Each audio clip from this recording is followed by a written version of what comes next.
ప్రజాస్వామికవాదులు, ప్రశ్నించే గొంతుకలు, యువకులు, విద్యార్థులు, మేధావులు, కార్మిక వర్గము, సమస్త ప్రజలు ఈ రోజున కాంగ్రెస్కు మరి పనిచేస్తూ ఉన్నారు.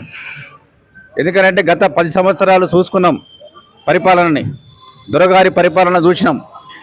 ఆ దొరగారి పరిపాలన ఒక దుర్మార్గమైనటువంటి పరిపాలన జరిగింది.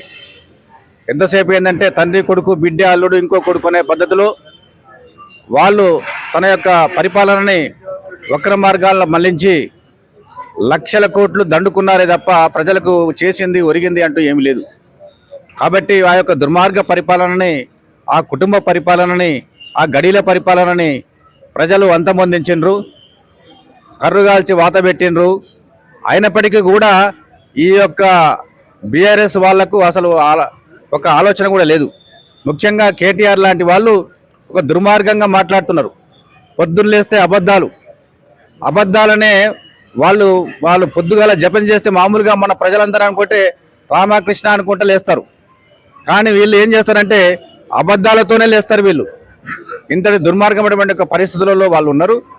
ఈ రోజున కాంగ్రెస్ పార్టీ యొక్క ఆలోచన సన్న ప్రజలందరికీ కూడా, పేదవాళ్ళకందరికీ కూడా సన్నబియ్యం ఇవ్వడం కానీ, మహిళలకు ఉచిత బస్ పాస్ సౌకర్యం కల్పించడం కానీ, 200 యూనిట్ల వరకు కరెంటు పాక్షికంగా అమలు చేయడం కానీ, 500 రూపాయల గ్యాస్ పాక్షికంగా అమలు చేయడం కానీ, ఇట్లాంటి యొక్క కార్యక్రమాలు అనేకంగా మరి చేస్తూ ఉన్నారు. ఇంకా చాలా చేయవలసి ఉన్నది. ఒక 5% చేసిండ్రు, ఇంకా 95% ఇంకా చేసేది ఉన్నది. ఎందుకంటే వీళ్ళు 2 సంవత్సరాలు కూడా అధికారంలోకి వచ్చి 2 సంవత్సరాలు కూడా కాలేదు.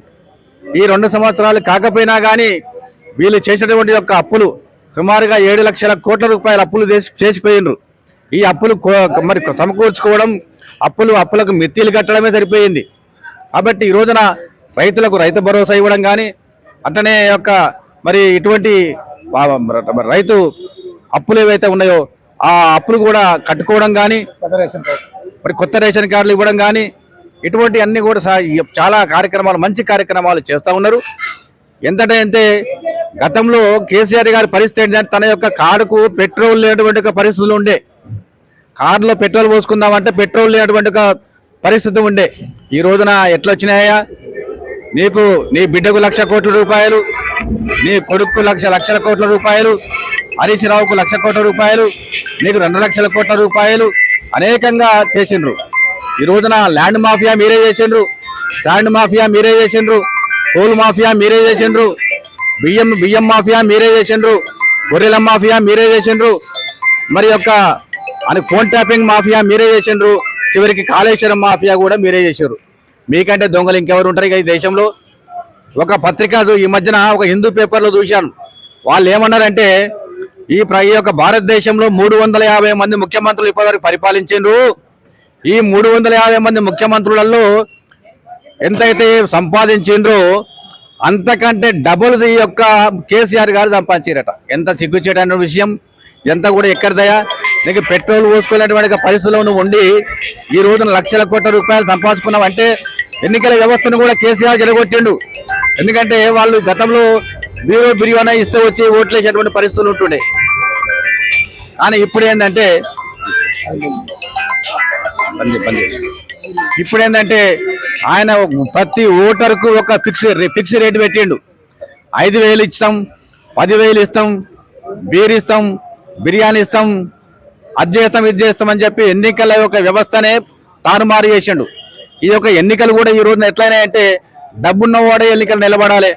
పేదవాడు ఎంత మంచోడైనా కానీ, ఎంత సోషల్ సర్వీస్ చేసినప్పటికీ కూడా వానికి ఎన్నికలలో అవకాశం లేకుండా మరి మరి బీఆర్ఎస్ పార్టీ వాళ్ళు దుర్మార్గమైన ఒక వ్యవస్థను తీసుకొచ్చి పెట్టినారు.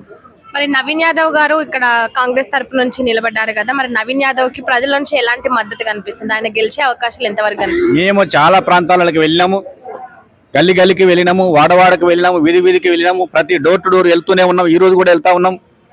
మా యొక్క తెలంగాణ ఉద్యమకారులు అన్ని జిల్లాల నుండి కూడా వచ్చినారు, హైదరాబాద్ నుండి కూడా వచ్చినారు, జూబ్లీ హిల్స్ నుండి ప్రాంతాల నుండి కూడా వచ్చినారు. వాళ్ళందరూ కూడా ప్రతి ఒక్క ఓటర్కి మేము పోయి చెప్తా ఉన్నాం. ఎందుకంటే ప్రజాస్వామ్యాన్ని గెలిపించండి, ప్రశ్నించే గొంతుకలను గెలిపించండి, ఈ యొక్క దుర్మార్గ పరిపాలనను ఓడించండి, అబద్ధ